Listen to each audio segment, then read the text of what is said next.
It's shiny. It's awesome. It's cool. It's a piece of hardware that I can give for my baby boy. Porque eu não comi nada antes. You know, absolutely. Hold on, I'm talking, brother. Hold on, I'm talking, brother. Hold on, I'm talking, brother. Hold on, I'm talking, brother. Hold on, I'm talking, brother. Hold on, I'm talking, brother. Hold on, I'm talking, brother. Hold on, I'm talking, brother. Hold on, I'm talking, brother. And welcome back to Hold On, I'm Talking, Brother. My name is Joe Greenwood, and you are listening to our UFC 274 preview of Charles Oliveira versus Justin Gaethje for the lightweight title in your main event. And Tom Ballum, let me just ask you one simple question. Is this the best fight the UFC can make right now? Good opening question there, Joe. Thank you. Because it takes the attention away from the rest of the card, which I think the listeners will appreciate. This is the best fight that they can make at lightweight. Yes. Do you agree with that? Ooh, at lightweight. Yeah, at lightweight, I think so. I actually think in the whole company, but we will get to that, how good that is in just a moment. Listeners, let me set up for you the rules of this podcast, if there are any in this lawless society. Me and Tom are about to make some predictions of the 5 main card fights for UFC 274. And if we get the fighter who wins the fight correct, we get 1 point. If we get the method as well, we get 2 points, 10 points available for us. And we are going to go straight in to the meat of it, of the main event of Justin Gaethje versus Charles Oliveira. And Tom, have you seen any of the narrative that Gaethje has been spinning for this fight this week? I haven't. I am getting to the point where I worry about Justin Gaethje in 15 years' time. I will say that.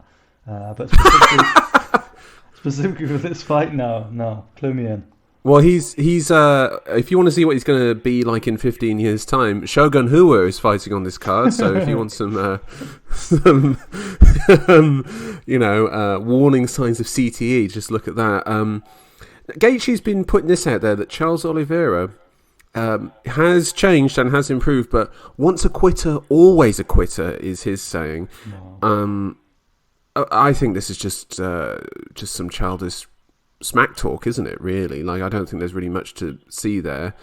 I mean, maybe this is something that he has to tell himself before going into this fight, that he can make Oliveira quit. Joe, I think that's just it. And, the last time I saw that with the last fight that Charles Oliveira was in against Dustin Poirier, where really it kind of emerged as that fight unfolded that Poirier had gone in a few weeks beforehand having nightmares about the hand slipping around the neck, the lights dimming, the crowd cheering but not his name, and I think Justin Gaethje might be having those same nightmares right now. Do you reckon he's that terrified of the ground with Oliveira? Because Joe, let me just jump straight in here now. Justin Gaethje fought in 2020 for the title against Khabib Nurmagomedov. Of course, Khabib's last fight. Justin had one way to win that fight, and that was to hit Nurmagomedov coming in with the best shot he could. Now, the great news for Gaethje was he hit him with that shot. He hit him a few times with that shot. The bad news was Khabib just walked through it and manhandled him down to the ground before submitting him anyway. Yeah, before taking mercy on him and submitting him. Like, think about when, also with Khabib, and me and you love Khabib, but like, think about Khabib. Some of his best performances have involved just the most hellacious ground and pound, and he did none in that Gaethje fight because he was just like, I want to get him out of here as quickly as possible. And he just absolutely annihilated him on the ground. I mean, of course, he did annihilate him on the ground. That's absolutely right. But the thing that stands out to me from that fight, and I think the thing that will linger also in Gaethje's mind going to fight another ground specialist now, is that Khabib just walked through his best shot. Khabib didn't fight his own fight. He wanted to make a point against Gaethje. And he just walked. Yeah. He just walked straight through Gaethje's offense. So Gaethje to me is a bit of like his myth, I think, is a little bit misaligned to the actual truth of Gaethje, which is Gaethje's not for the most part, not a one-shot knockout guy. It's an accumulation of damage, and your body just can't take it anymore. And there are some guys that have been able to go through it and, finish Gaethje. Eddie Alvarez and Dustin Poirier being two of those guys, or those two guys, because they are just next level tough. And that has become the overriding narrative of this, is Charles Oliveira tough enough to go through that fire? And I really don't see what you can cling on to with Oliveira with him quitting, considering that you're talking about fights that happened 14 fights ago. Yeah. Like, I think there's something to the fact that Oliveira quit in the past and that he then became the champion that shows that he accepted the fact that he quit. He accepted the fact that he, didn't entirely paint himself in glory in those moments. He lost those fights through quitting, and then has then used that to know what point it is that he quits, and then to fight through that and to come through the other side of winning and becoming the champion. That is the thing that has become most impressive to me for Oliveira, is that he has taken that thing of quitting and being a quitter and turned it into an actual strength of him. Because if you remember, do you remember that first round against Michael Chandler, Tom? Of course I do, yeah. Oliveira was in trouble for a minute there. He was going to be finished, and it was a point where most guys would quit, and Oliveira in the past would have quit, but he instead turned it round, and that finish of Chandler was superb. That sort of left hook when Chandler was in the pocket, and put him away superbly. It was fantastic, and that showed his strength to come back in that moment. So I feel like Gaethje talking about this quitting narrative, this quitting thing, I do think that this is just a narrative that he's just built up to hype himself up for this fight. Well, I find it particularly interesting given the interview with his coach, the coach of the year, Trevor Whitman, who has two other winners. Whitman. Yeah, in his stable. Namajunas also, we'll be discussing her later, and of course Usman. And his coach was very much saying that what he saw when he saw Oliveira is someone who can come back from nearly being finished, who is resilient enough, and who then becomes very, very dangerous after that moment. I think this would be further evidence to have concern for Justin Gaethje 10 to 15 years from now, when his coach is saying kind of the opposite to him. Should we actually talk about the... should we talk about the actual nitty-gritty of this fight just quickly? I think what we're going to be looking for. I definitely think we should get into that. There's just one thing I wanted to add to what I was saying previously with Gaethje's mindset here coming in. And that's that when we were talking about there, his loss, which I think is a huge loss for him mentally to Khabib, as I say, particularly losing in that fashion. Like he had the best of the fight that he could possibly have dreamed of in any rational person's mind. It's just that... Yeah, huge leg kicks landing, was landing some big shots as well. He was like in the first round, he was backing up. He was staying away from Khabib reasonably effectively, the only thing that would be different is that those shots actually put Khabib away. Now, there is another man in a not dissimilar mould who fought Khabib, took that kind of mental damage, if you will, and then went on to fight Charles Oliveira, and that's of course Poirier. And I really think, I really think that says a lot going into this fight. I think that is like baggage that both Poirier and Gaethje carry. It's the mark of Khabib, and that's quite an interesting point as well. And we'll get into now the nitty gritty of it. We just mentioned briefly about Gaethje's offense against Khabib, and that will be probably the similar game plan that he has here. But let's talk about Oliveira. What really struck me with his last few fights, and particularly the Ferguson fight and the Poirier fight, was that the wrestling was actually quite good. The takedowns into the submission threat was really impressive. And when he got those guys to the ground, and these are guys who are good on the ground, they're not, that's not what they're known for necessarily, of being brilliant ground fighters. I know Tony's got a lot of subs, and he's got a very funky style of using jiu-jitsu and grappling and wrestling. But Oliveira's top pressure was like suffocating, and it really broke these guys. I mean, he almost broke Tony's arm, and Tony was literally saved by the fact that it happened so late in the round, like literally seconds remaining, and he just toughed it out. Poirier, after that second round where Oliveira just smashed him on the ground, looked absolutely petrified going into the third and just wanted no part of that ground game of Oliveira's. Oliveira's going to take that confidence of dominating those two guys into this fight and know that if he can do that to Gaethje and win a round off of him, that Gaethje then is probably going to be a little bit more hesitant in what he throws back at him. I'm sure you probably see that the same way, no?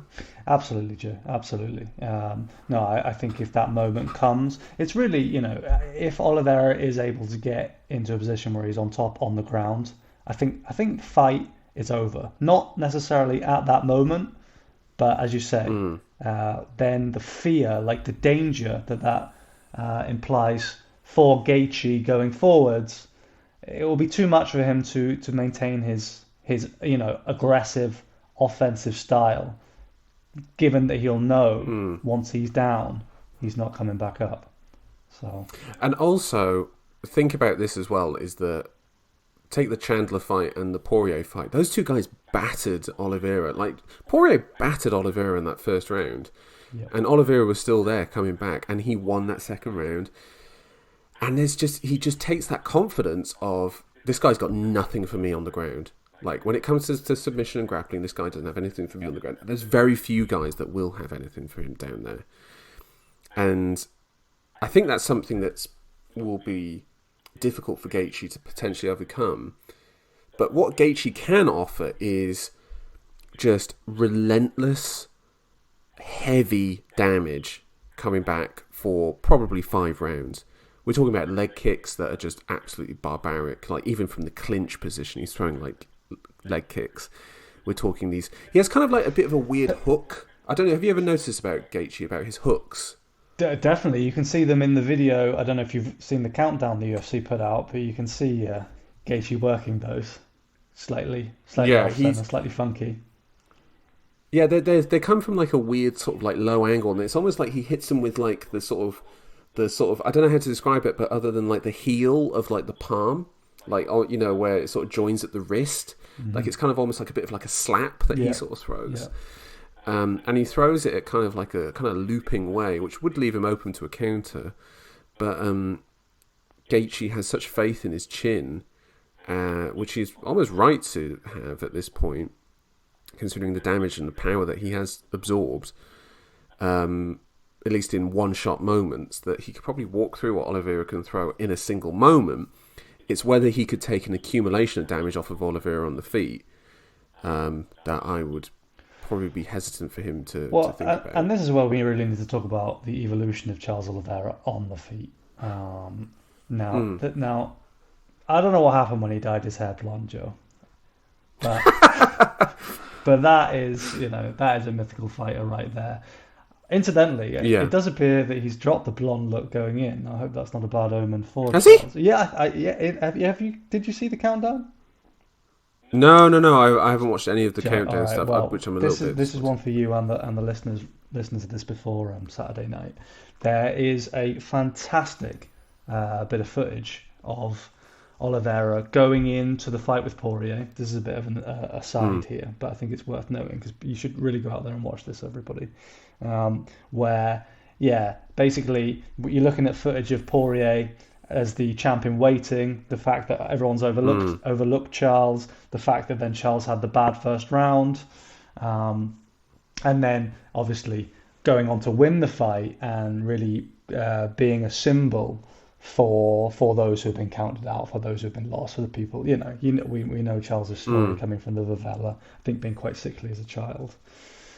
And the thing is, Charles Oliveira, he's always been there, and suddenly he was on a 7-fight win streak, and then it was really, I think, Kevin Lee, the fight back in 2020, where it emerged. He was bigger, he was more confident, and he had developed quite the kicking game of his own.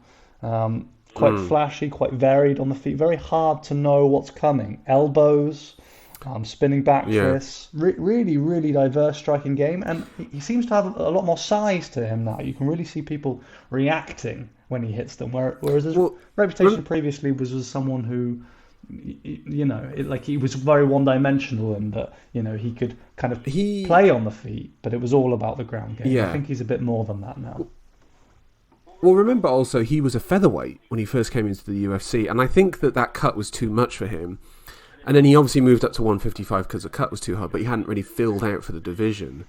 And going back to that offense where you're talking about like the kick variation and the elbows and whatnot, kind of reminds me a little bit of John Jones in that sense that he doesn't throw a huge amount of combinations. He throws a lot of single shots, maybe a second following up, but it's kind of, there's not really a pattern to it. It's like, he throws this and then he throws that. And he's kind of like trying to like throw you off with like the fact that he doesn't have a rhythm is his rhythm, if that makes sense.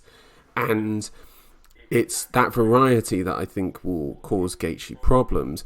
Whereas with Gaethje, we kind of know what his tools are.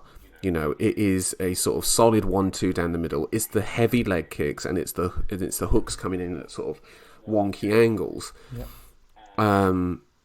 I think Oliveira is... Would you say Oliveira's he's more well-rounded than Gaethje? Oh, certainly. I think that's beyond question. And do you think also, I was thinking about this, is he also maybe currently, but maybe the most disrespected UFC champion in a long time, really? I think he had been. I'm trying to think of someone. Definitely he had been, but I think that narrative has now changed.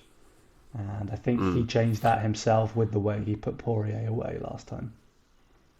For sure. Should we lay our predictions down online? Because we've gone deep on this. I'm really passionate about Charles Oliveira now, Joe. I've admired him for a long time. He's always created interesting fights, and now this is a man on a 10-fight streak. He is the champion, and he will be the champion after Saturday night when he submits Gaethje. That's a big shout.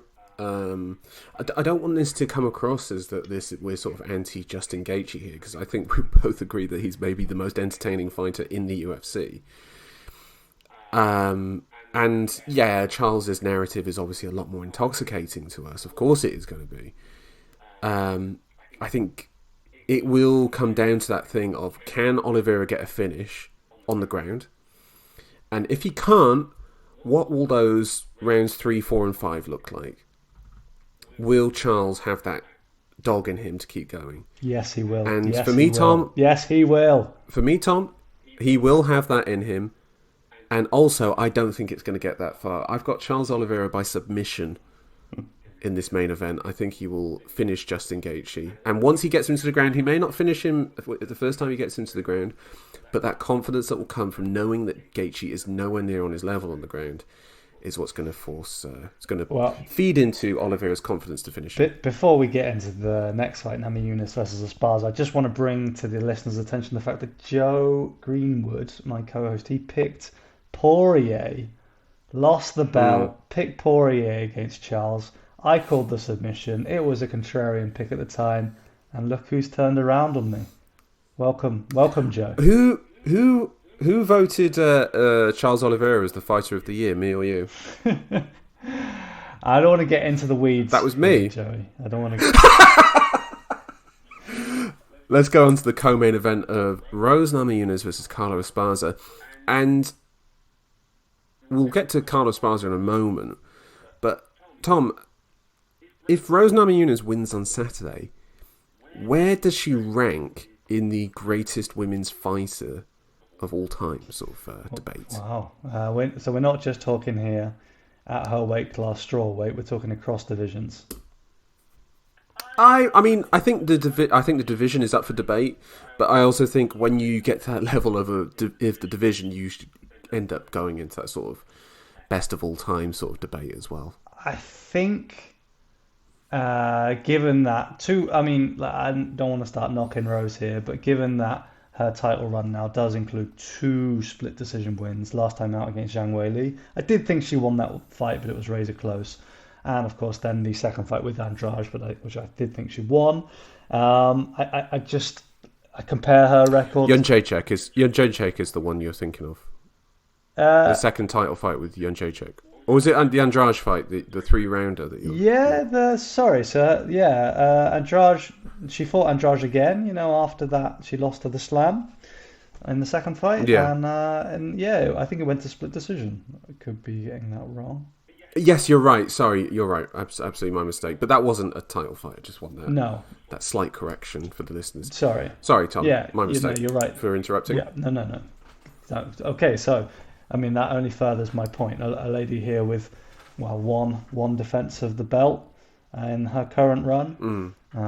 It's you can't match her record against Rousey or Nunes or Shevchenko, Cyborg or Cyborg or maybe Joanna. Jędrzejczyk. Yeah, or Jędrzejczyk. Yeah. Yeah, I think this is kind of a problem again with combat sports in general, is that when someone gets onto a decent run, the desire to talk about greatest of all time becomes, I don't know, it becomes a bit of an easy, lazy debate to fall into. And for me, I think the idea of debunking Rose's place in there it's not necessarily important to me, but I think I wish more people would think with a bit more clarity on these topics, because we're talking about someone, as you say, with one successful title defense against Zhang. Then she had in her first reign, she had one successful title. Yeah, and then I had it Zhang Weili winning that. Then she also had in her first defense the rematch against Jędrzejczyk, which she won, which I think again was a split decision, and then losing to Andrade by that slam. I think that Rose is such a fan favourite that people are willing to look past that, and I don't think that's fair to her. Personally, I think that she should be held to a slightly higher standard if you are going to be considered one of the best of all time.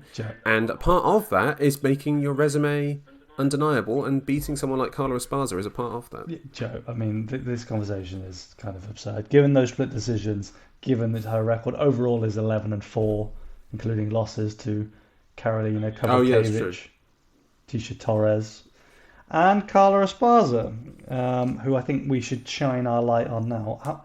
Carla, she's really built herself back up, having lost the belt. What would you say about her in her last 5 fights? Has she turned a corner? She's definitely turned a corner. She's made herself a lot more, I don't know how to really describe it, but just more brutal, I guess. I mean, she's really lent more into the grappling and the wrestling, and has accepted that side of her as that is the best skill that she has. And you saw that in the Yan Xiaonan fight, the last one. That win that she had over her, where she just absolutely mauled her on the ground. And you saw that in the Rodriguez win, which again was a split decision win.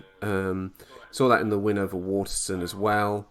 You've seen her sort of lean into that a bit more, and I think that's obviously what she's going to go for here against Rose. Whereas Rose is obviously the superior fighter on the feet. I think me and you can sort of easily agree on that.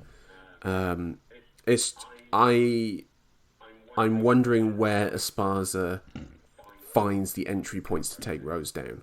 That's the main question I have of her going into this fight. Well, it wasn't a big issue for her when they both came into the sport. Of course, Carla kind of that's true. Beat true. Rose fairly comfortable. That was for the inaugural belt. Just for those not in the know there, when they went about creating the strawweight division, they had an Ultimate Fighter, with the winner being crowned champ. Rose was the young up and comer, and Carla was the collegiate wrestler. They matched up in the final, and in the end, Carla Esparza kind of ran through her, really. Yeah, it was an easy win for her. Before then losing to Jędrzejczyk, who then went on her 6-fight win streak. Yeah. It wasn't. I think both at that time for both of them in their careers. I don't think it's a really fair fight to bring up in a way. I mean, that was 8 years ago.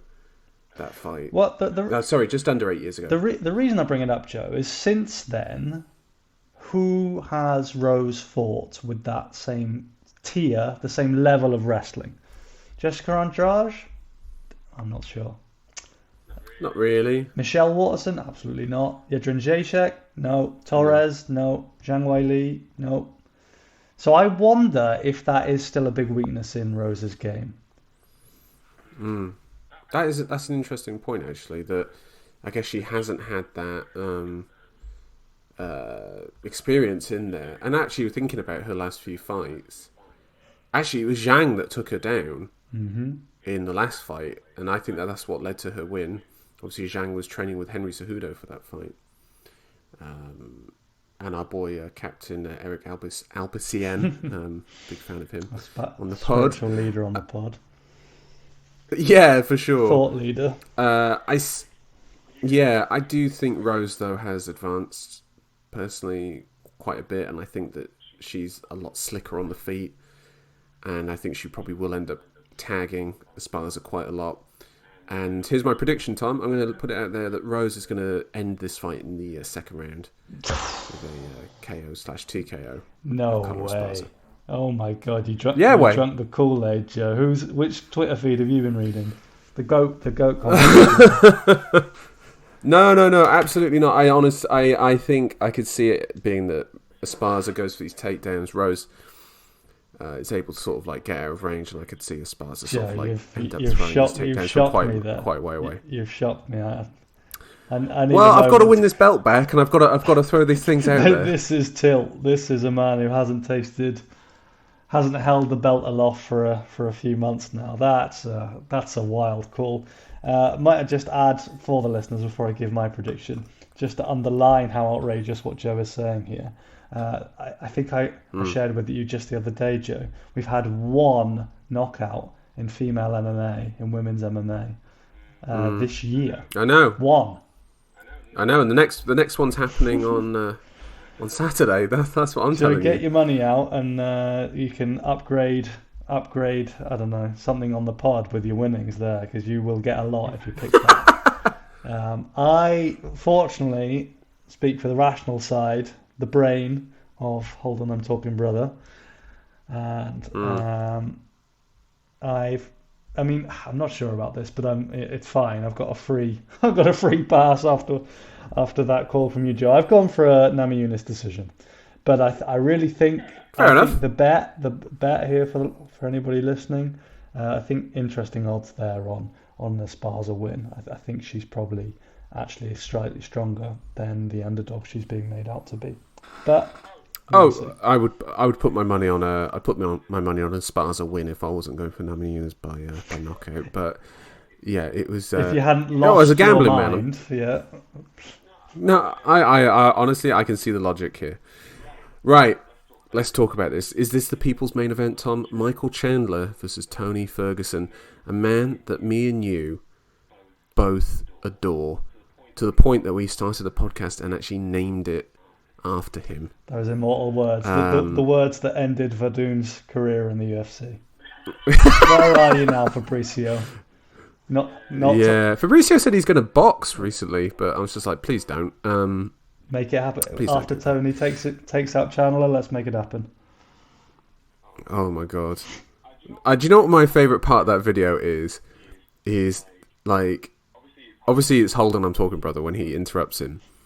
But there's also a bit where Verdun starts like, he continues to insult him in like Portuguese. Portuguese or Spanish. Yeah. And you know what I'm talking.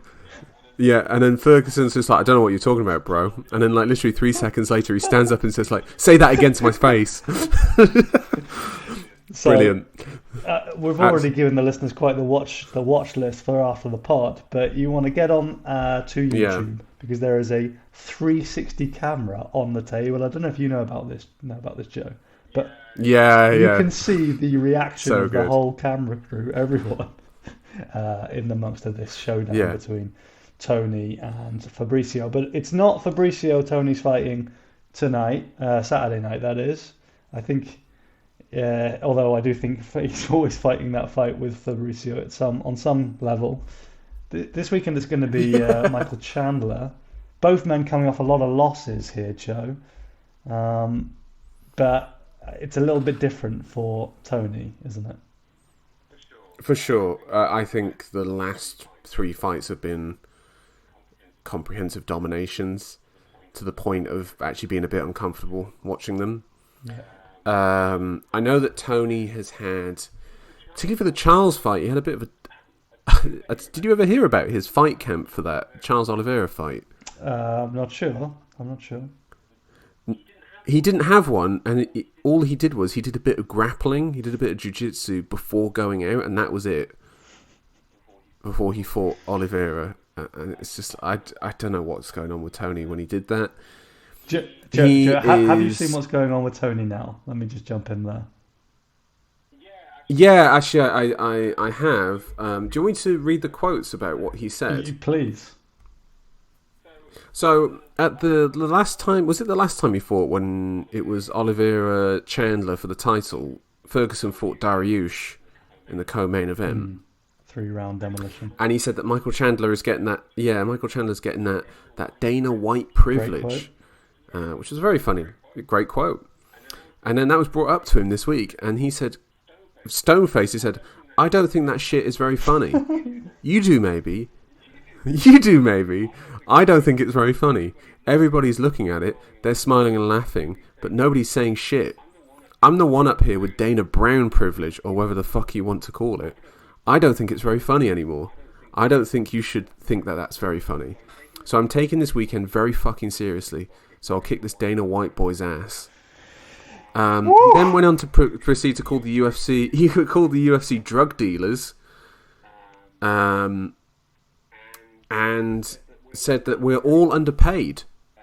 I'm not going to say too much. Dana said something the other day. It's on my phone. I think it's from MMA Fighting, actually. We posted it, talking about how boxers being overpaid. I asked Dana to box. He said, "Fuck no."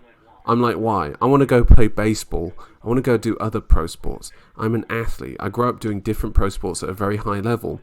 I won a state championship in football. We were 27-1. I came from Grand Valley State University as a wrestler. I want to go do wrestling. I've got Uncle Brock. That's right there watching me. I want to go do all these couple things, but I have this guy right here acting like a fucking drug dealer telling me I can't do this shit. I want to go make more money for my family.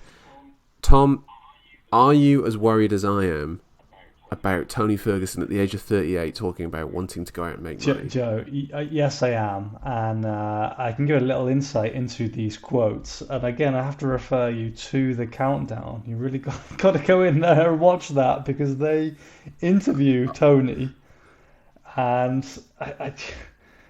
the camera pans to him after discussing his change in training camp. He's locked in this dark chamber with just a wrestling coach, the guy who coached him back at high school, who he's found, poor guy had retired. Tony's trapped him in this basement with him. Just dragged him out, dragged him to his fucking basement. I think he's kidnapped the guy, and honestly, Tony's got the darkest patches under his eyes, and it turns out he's training all night, through the night. Just non-stop. I'm not joking, Joe. Non-stop. The man looks absolutely terrifying. Not to the point necessarily that you worry for Chandler, but you worry for Tony if he loses this fight. Yeah, you worry for Tony. You worry for his wife. Yeah, and you worry for his children. Now those are some dark notes there, but it's absolutely terrifying, Joe. You need to go and watch this again after the pod.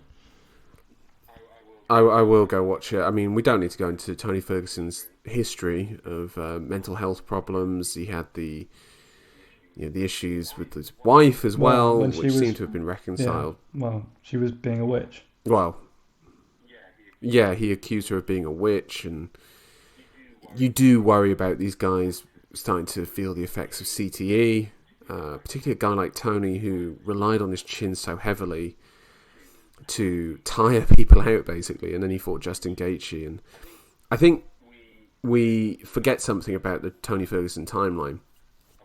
of course, he was supposed to fight Khabib, and then he's split his knee in half, basically, standing on a cable at Fox Sports Studio, TV studio, and proceeded to an injury that was supposed to put him out for a year, and he was back 5 months later. Insane.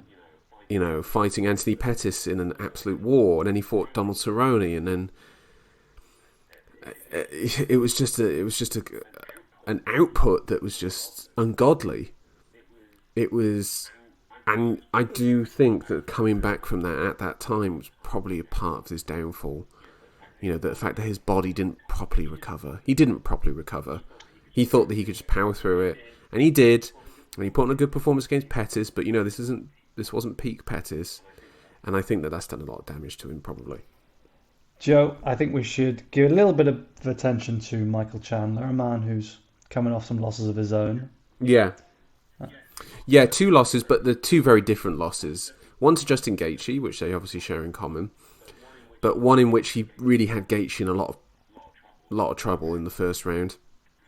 Before then, Gaethje obviously making the corrections and then really putting him on in the second and third round, and then almost winning the lightweight title against Oliveira earlier last year, almost a year ago actually to the day.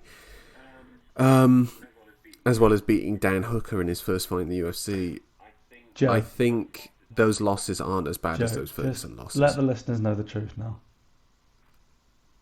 You love Michael Chandler. I do love Michael Chandler. I think he's great. Can you just remind us why? I just feel hyped. I feel hyped. Why do I like Michael Chandler? Yeah, well, it's more than Come on. He's a weird little muscle dwarf who is here for a good time, not a long time, brother. And I don't know, man. I love his fight style. Are you implying something? I don't understand. No, I'm implying nothing. I'm implying nothing. I just think it's only fair that the listeners know how much you love this man, just so they can appreciate the angle you're coming from. I think also there's, you know, having watched him in Bellator and seeing him in some of those fights in Bellator against, you know, Eddie Alvarez, where it was just like absolutely carnage, and you know, having seen him do it on that scale and then finally get the big spot in the UFC and deliver, even in losses, delivering, it's, I don't know, there's something heartening about it to see a guy towards the end of his career still showing that he has a lot left to give and putting on the best performances possible. I love it personally, and I love his style. Let me just add right here. I didn't follow much of Michael Chandler's career. I knew how excited you were about him coming to the UFC, and for sure he's been a great addition. A great addition at lightweight to the Premier Division in the UFC. It may not be the deepest, but it is definitely the Premier Division. Absolutely, and I very much look forward to his next fights. I have nothing negative to say about Chandler's introduction to the division. I did find it interesting, his comments coming in here to this fight now. As you said, coming off his loss to Gaethje, he was very frustrated. He felt like he had let kind of the adrenaline and the moment get the better of him. He seemed to be reveling in that on the night itself back in November. Really enjoying the roar of the crowd. But he said, he wasn't able to hear any of his coaches. He didn't understand any of the instructions he was being given. Joe, what I want to know from you is, how does Chandler win this fight if he is to win it? So Michael Chandler's got quite a long sort of almost like karate stance. He leaves his left leg out there to sort of be tagged with low leg kicks, which is something that Ferguson can do. Problem is that whenever Tony Ferguson throws a low leg kick, his head is on the centre line, and it is just there for Michael Chandler to take a big old swipe at. Michael Chandler doesn't have a lot of tools. He's got a jab to the body. He's got a jab and a hook to the body, and then he's got a big left-right down the middle, aiming straight for that chin. That's kind of what he has. He has good wrestling that he doesn't really use that much because he wants to swang and bang.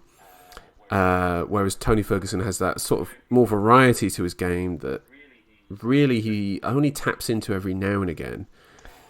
I think Chandler might set a trap for Ferguson of leaving his leg out there to be swiped out so that he can then come straight down the middle with a jab, right hand. So it sounds pretty safe for me to assume that you're going to pick your boy Michael Chandler in this fight. He's not my boy, for one, and he's not my boy over Tony Ferguson, but I am picking Michael Chandler, and I'm picking him by knockout. Wow. The end for Tony. Yeah. The end of him as a ranked guy. Yeah. My logic for this is that I think Chandler, even in those losses, didn't look anywhere near as bad as Ferguson has done. And the thing about those Ferguson losses, when he lost to Gachi, Oliveira and Dariush, and even particularly the Dariush one, he was never in it. He was never in those fights. It wasn't like he lost and it was just like, you know what? He gave it everything and he just came up short. And you're like, he just lost to the better guy on that night. He lost to the younger guy. He was losing to guys who in the past he wouldn't have lost to. And Michael Chandler, he may have taken a bit of a beating off of Gaethje, but he didn't take a 20-minute beating off of Gaethje. You know, he gave Gaethje a lot of problems. And I just think this is the end for Ferguson. 38 years old at 155 pounds. That's not a good combination. Yeah, very hard to argue with any of those points there. What have you gone for, Tom? Joe, I've picked Tony Ferguson to win the fight. I've picked Tony Ferguson to win by decision. He's going to outstrike Michael Chandler. It's not going to go to the mat, and Tony's going to beat him on volume. Really? So you think Tony's going to turn it back with his cardio, get that back going, and put it on? So I don't think Chandler will be able to take Tony down. And I don't necessarily think he will try to take Tony down full-heartedly. He did try to take Gaethje down. Gaethje was taken down very easily by Khabib. And Gaethje was able to sprawl quite comfortably and keep the fight standing. I'm thinking Tony will manage the same. He has this very similar pedigree in wrestling. He's been training with his coach. And I think that Tony will beat him on the feet. Yeah. And I on top of that, I think Tony might even mix in some takedowns of his own. So, viva Tony Ferguson. I think you've done this on a nostalgic pick, to be honest. And I totally get it, and I would have done the same thing if it wasn't Michael Chandler, who has looked as good as he has in the UFC. And as Tony hasn't looked as bad as he has in his losses. Right, should we talk about these two fights kind of joined together here? A bunch of old boys getting down and dirty. Are you excited earlier on this about card? OSP versus Shogun Hua? Not really, no. Shogun Hua should not be fighting. I think we can agree with that. The question came up this week. Did Shogun Hua have the greatest year in the history of MMA in when he won the Pride Middleweight Grand Prix? This is 2006. And there's a debate about that. And it's just like, oh yeah, that's a really good debate. That was 2005. 2005. He shouldn't be fighting now. He should not be fighting now. This is all I can get from it. I don't even think Ovin St. Preux should really be fighting anymore, to be honest with you.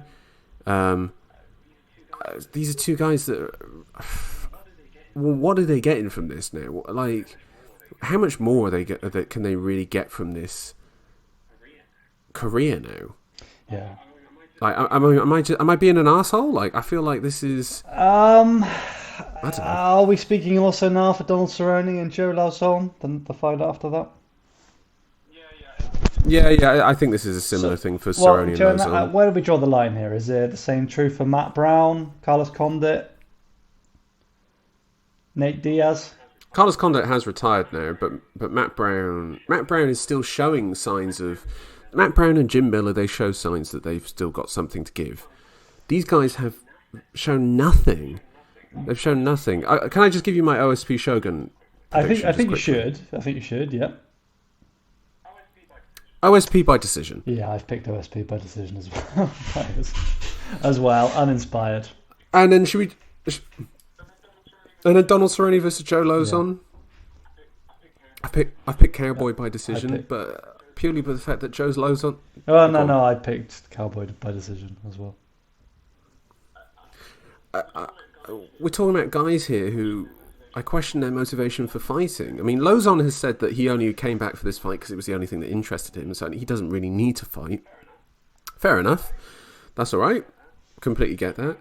Cerrone is on a 6-fight losing streak, and his last fight was he lost to Alex Morono, a guy who he would never have lost to 5-6 years ago. Definitely. And he got finished in the first round by him. I'm sorry, mate, but both of these fights should be loser leaves town, and actually the winner should leave town as well.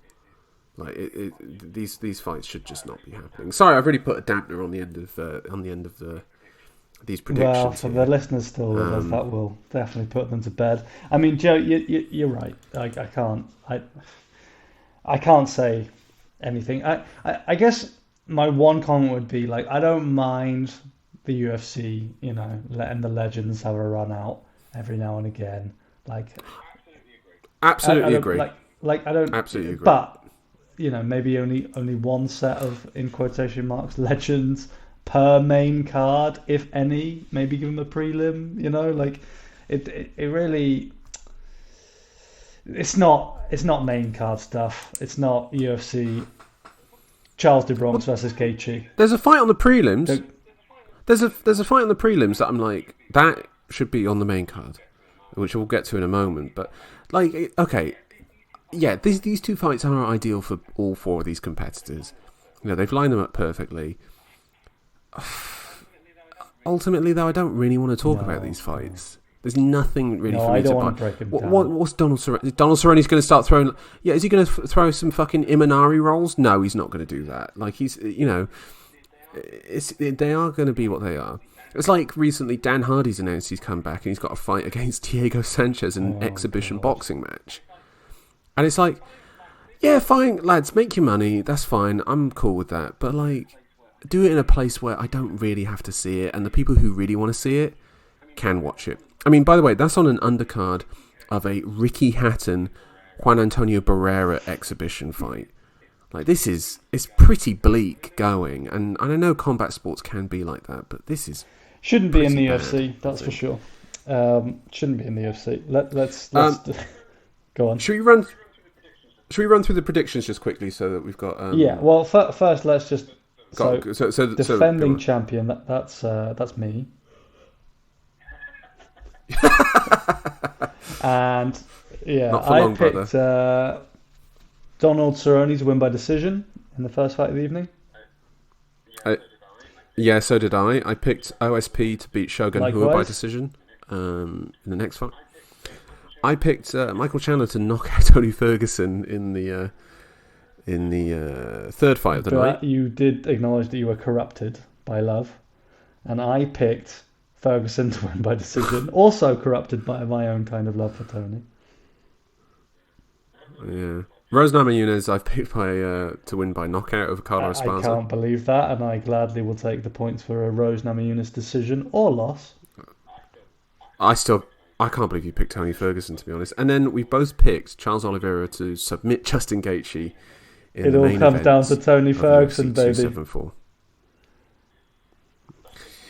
Rest in peace. Prelims. Is there anything on the prelims that you're interested in? Well, you mentioned one fight that you would like to see on the main card. I'm thinking that's probably Randy Brown and Chaos Williams, but of course it could be the flyweight matchup between Brandon Royval and Matt Schnell. I just feel like Matt Schnell isn't. Is it? You got it. I just feel like Matt Schnell isn't. It still isn't quite in the main card. That's more. Tell me that's more fun. That's not more fun, sorry, I should say, than OSP versus Shogun. For sure. Well, then there we go. Also, Trinaldo versus Danny Roberts, I'd rather that on the main card than Cerrone versus Lozon. I mean, how low can we go? I do like a bit of Trinaldo. What about Ivanov? What about Blagoy? What about the slug?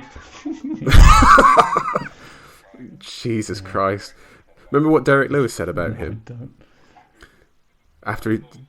Derek Lewis said after he fought Ivanov, he said, like, yeah, I was just trying to punch him in that pussy that's on his chest. Blagoy had been stabbed. Like, he has a stab wound in his chest. And Derek, I love you. Andre Filiao, he's back against Cameron Van Camp. He beat our boy Baeza. Yeah, I haven't seen that fight. That was recently one of the fight nights during the blackout period for Holden and Tommy. Yeah, it was good. Yeah, we didn't really get too hard for what was that Andrade fight against that woman? Yeah, that was good. Right, anyway. All right, this is falling off the tracks. Let's talk about should we talk about the news just quickly before we wrap this up? The news. I'm going to give you the breaking news, Tom. A big fight announced for July. The trilogy. Alexander Volkonovsky versus Max Holloway is set for July this year. On a scale of 1 to 10, how excited are you? I'm going to guess it's below 5. No. I will go... I mean, I do love Max, Joe. I do love Max. And Volkanovski was amazing in his last showing. We spoke about this on record on the pod before. I would like to see it more diversified. I do think Max could fight somebody else. I'm going to say I'm a 6 out of 10 for that. I'm at a 7 right now. Probably at the time it'll probably be I think I do actually walk out and face each other. Absolutely. I mean, they're both up there amongst the best the division has had. So to see them go at it one more time, I think I don't know how else. Nobody else has really made a case for it recently. No, they haven't really had the time. Even Volkanovski obviously wants to stay active. The lightweight division hasn't really opened up for him in the way that he wanted it to, i.e. Conor McGregor. So might as well fight Holloway again. Right. Looks like a co-main event has been set for UFC London. Main event is going to be Tom Aspinall versus Curtis Blaydes. Awooga, what a fight that is. And thankfully, Aspinall in the main event has saved us from a Darren Till main event, but sadly he's going to be in the co-main against Jack Hermansson. I feel like they could have made a better fight there, Joe. Much to say about that? Is Hermansson the first guy you would think of to match up with Till as a co-main in London? I'd say someone like Sean Strickland, ideally. That would be nice. I would like that. I think Till could win that fight and everyone could be happy about Vittori? it. Vittori? Just for the trash talk. Yeah, for the trash talk. I mean, they already had that moment where Vittori was asking for a bit of attention on Twitter from Till. Have you seen this? And he was like, make one of your memes about me. No. Oh, and that sounds pathetic. I mean, until he cuts one of the heads off of the orcs from Lord of the Rings, one of the bigger orcs, within a few minutes of this, and it was hard to distinguish that man from Vittori, so it was great moment. Good stuff. Have you seen Paulo Costa's Twitter? Yeah, there's been some up and down activity on there. Well, I can't remember what the last one was. He posted a picture. So there's a picture of Pat Barry with Rose Namajunas. Obviously, there's some slightly dodgy stuff about their relationship that we don't want to go into. And Paulo Costa posted a picture of that, but he photoshopped Dana White's head onto Pat Barry. And then he deleted that because then he also posted a DM he got from Dana White saying, delete that, you fucking goof. Love me some Costa. He's trying to get out of his contract. He's got one more fight and he just wants to fight and get out of his contract. It's not looking good for the UFC. No, it's not looking good. By the way, actually, Paulo Costa does have a fight set for August to get out of his contract. Luke Rockhold. Wow. That sounds good. I like the sound of that. That does sound good. I'm an immediate. And then last of all, we got so handsome, most handsome guy in the UFC. That's what we're going to find out. And then a heavyweight fight set. Cyril Garnett's going to take on Taito Ivasa. Now talk about body matchups. Yeah, stylistic and body matchup, as you say. Wow, how far young Ty? Bit vile, isn't it? He's reached, he's now French etiquette, French style. Now, if Tuivasa knocks out Cyril How do you say Gane- shui in French?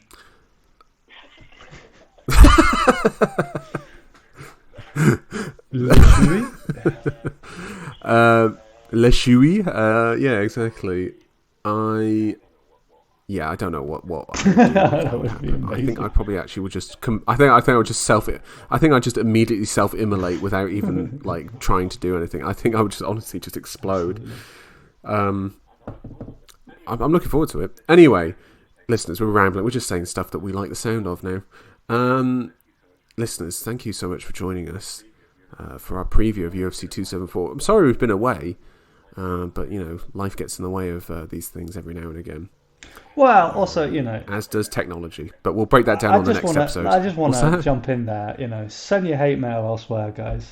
Send it to the UFC. If they're going to put on the trash that they've been serving to us over the course of April, you can't expect premium. Yeah, you know what? That's right. Yeah, fuck them. Yeah, if you want more, fuck the UFC. Fuck the listeners. You put the good stuff out there. None of this cowboy versus Joe Lozon out of retirement bullshit. Yeah, Andrade versus that woman that I can't remember. An Andrei Arlovsky co-main event. No, thank you. Tragic indeed. Anyway, Tom, thank you so much for eventually joining me and getting this podcast my for pleasure, the listeners. And listeners, thank you so much. Yes, listeners, we will actually be back next week where we'll talk about these fights, these spectacular, beautiful fights. Tom, Yep. Can't wait to talk to you. Ciao. Until next time. Next week. A dopo.